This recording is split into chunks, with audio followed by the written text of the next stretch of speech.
due colpi e si muore anche uno. Vedi che in base a come mi metto cambia anche il rinculo. In questo caso sarà morto. Benvenuto nel primo video di presentazione del primo gioco in Italia sulla Resistenza di nome Viva l'Italia.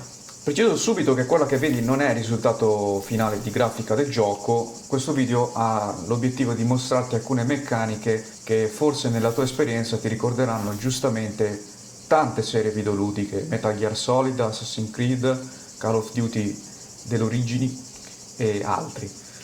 Allora, come vedi io sono già in posizione sdraiata perché nella guerriglia non è come in Call of Duty che vai saltando e tiri giù la qualunque. Qui se questi mi vedono un colpo e uno, due e crepo. Qualcuno di voi dirà che le armi sono sproporzionate, ne sono al corrente e questa cosa verrà ovviamente risolta.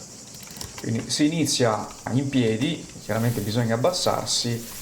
E una caratteristica della guerriglia è che, come certi giochi tipo Fortnite o comunque Battle Royale, le armi bisogna recuperarle. Recuperarle in guerriglia significa prenderle ai repubblichini o ai tedeschi.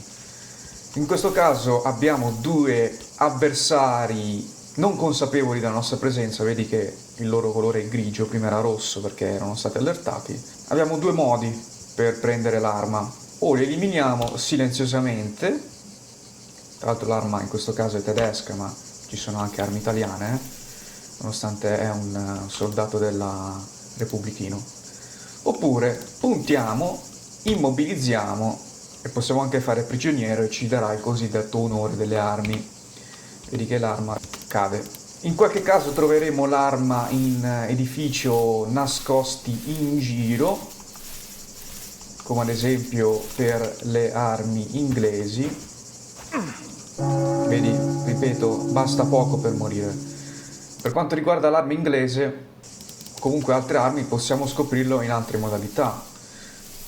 Ricordi che qui abbiamo varie opzioni. Se noi chiediamo parla, in questo caso io il compagno interprete, quello dietro che si muoveva, ci dirà qualcosa come in Metal Gear Solid e ci dirà che è appunto un prigioniero tedesco, e questo è un indizio importante, non è una cosa puramente narrativa. A un certo punto ci dirà qualcosa, no, non è lui quello che ci dà l'informazione sull'arma. Possiamo tentare il reclutamento, lo facciamo subito perché, come ti dicevo, era un prigioniero già di suo. Se andiamo da quest'altro soldato, immobilizziamo e lo facciamo parlare, ci darà alcune cose e vedi, guarda in basso al roccione, lo stordiamo e vediamo cosa ci riserva. Mi raccomando, guardate sempre nei dintorni perché ribadisco, due colpi e si è pronti per il funerale. Qua c'è uno Sten MK2, arma inglese molto nota e molto usata fra i partigiani per i suoi pregi, e a questo punto possiamo vedere un po' di azione.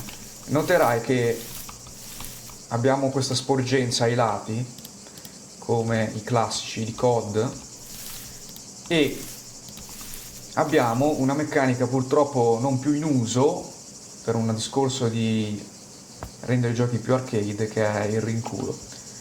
In ogni caso, prima di andare all'azione, un po' come nei giochi di corsa come le Formula 1 e così via, bisognerebbe fare delle prove su pista. In questo caso la prova su pista è il binocolo. Non sottovalutarlo perché di notte è molto importante.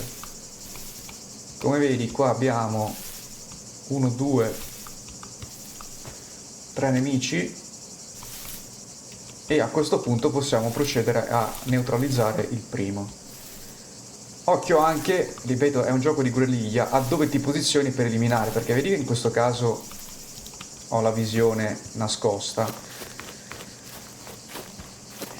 Il terreno va utilizzato in maniera opportuna, quindi bisogna sporgersi da un riparo perché, ribadisco, due colpi e si muore anche uno. Vedi che in base a come mi metto cambia anche il rinculo. In questo caso sarà morto. Bisogna fare attenzione a questo che arriva, che mi sta tenendo al tiro.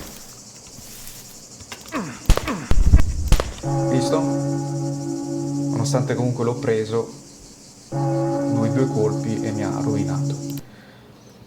Riproviamo. Prendiamo la nostra arma dal nostro nemico. Giù il primo. Nota che sono in piedi, non è proprio ideale. Giù il secondo. Giù il terzo. Andiamo a prendere il bottino. Qua abbiamo un'arma italiana su un tedesco, cosa abbastanza anomala. Un bel carcano dei nostri bisnonni.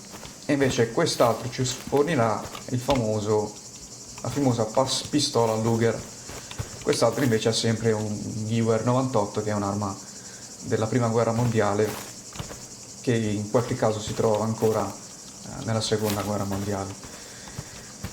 Ribadisco, questa non è una grafica finale del gioco, questo è semplicemente un livello demo che mi serve per farti vedere alcune cose.